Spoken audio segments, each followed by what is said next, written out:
રાજકોટમાં થયેલા TRP game zone અગ્નિકાંડ મામલે મોટા સમાચાર। હાઈકોર્ટે 3 આરોપીને જામીન આપતા પોલીસ હવે સુપ્રીમ કોર્ટમાં જશે।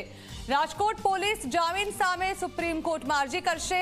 ગૃહ વિભાગની મંજૂરી મળતા સુપ્રીમમાં જશે રાજકોટ પોલીસ। ગયા અઠવાડિયે હાઈકોર્ટે મહાનગરપાલિકાના પૂર્વ એટીપી રાજેશ મકવાણા, પૂર્વ એટીપી ગૌતમ જોશી અને ઇજનેર જયદીપ ચૌધરીના જામીન મંજૂર કર્યા હતા।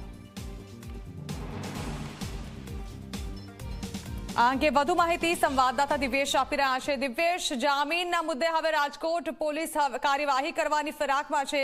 જાણવા માંગીશું શું નિર્ણય કર્યો છે રાજકોટ પોલીસે? ચોક્કસ જણા, ખાસ કરીને વાત કરવામાં તો જે રાજકોટ ટીઆરપી ગેમ ઝોનમાં જે અગ્નિકાંડ થયો હતો તેમાં 3 ડેપ્યુટી એન્જિનિયરના જામીન છે તે મંજૂર થયા હતા। એટલે ક્યાંક ને ક્યાંક જે પરિવારજનો છે પીડિતોના, તેનામાં રોષની લાગણી છે તે જોવા મળી હતી।